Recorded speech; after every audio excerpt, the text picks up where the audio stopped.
എയർപോർട്ടിൽ പോയി തിരിച്ചു വരുമ്പോഴാണ് വളരെ യാദൃശികമായിട്ട് ഈ കട ഞങ്ങളെ ശ്രദ്ധയിൽപ്പെട്ടത്. പേര് കണ്ടപ്പോൾ ബർഗർ മാത്രം ഉണ്ടാവുള്ളൂ എന്നാണ് വിചാരിച്ചത്. പക്ഷേ ഈ ബോർഡ് കണ്ടപ്പോൾ മനസ്സിലായി ബർഗർ മാത്രമല്ല വേറെ കുറച്ച് ഐറ്റംസും കൂടി ഇവിടെ ഉണ്ട്. ഒരുപാട് നേരത്തെ ഒരുപാട് ആലോചനയ്ക്കും ചർച്ചയ്ക്കും ശേഷം ഞങ്ങൾ ഓർഡർ ചെയ്തത് 4 പീസ് ഫ്രൈഡ് ചിക്കനും ഫ്രൈഡ് ചിക്കൻ സ്ട്രിപ്സും സിംഗിൾ ചീസ് ബർഗറും ക്രിസ്പി ചീസ് സാൻഡ്വിച്ചും ഒരു ചിക്കൻ റോളും ആണ്. ബർഗർ മറ്റാർക്കും വിട്ടു തരില്ല എന്ന് പറഞ്ഞുകൊണ്ട് എബി അത് ചാടിയെടുത്ത് വൻ എക്സ്പ്രഷൻ ഒക്കെ ഇട്ടിട്ട് കഴിച്ചു.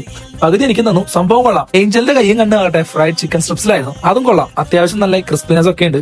അതും അടിപൊളിയാണ്. ഫ്രൈഡ് ചിക്കൻ നോക്കിയിരുന്ന ജിസ്പോളിനെ നിർബന്ധിച്ച് ഞാൻ അവനെ കൊണ്ട് സാൻഡ്വിച്ച് അങ്ങോട്ട് ട്രൈ ചെയ്യിപ്പിച്ച് അവനത് ഭയങ്കര ഇഷ്ടമായി. എന്റെ കണ്ണും എന്റെ വികാരവും എന്റെ വിചാരവും എല്ലാം ഫ്രൈഡ് ചിക്കനിലായിരുന്നു. ഞാനത് ചാടിയെടുത്ത് ഡിപ്പിൽ നോക്കി അങ്ങോട്ട് കഴിച്ചു.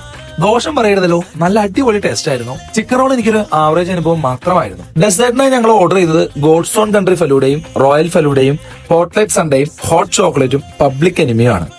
ഏകദേശം 30-ലധികം ഫലൂഡയുടെ വെറൈറ്റീസ് നമ്മുടെ ഈ ഒരു ഷോപ്പിൽ അവൈലബിൾ ആണ്.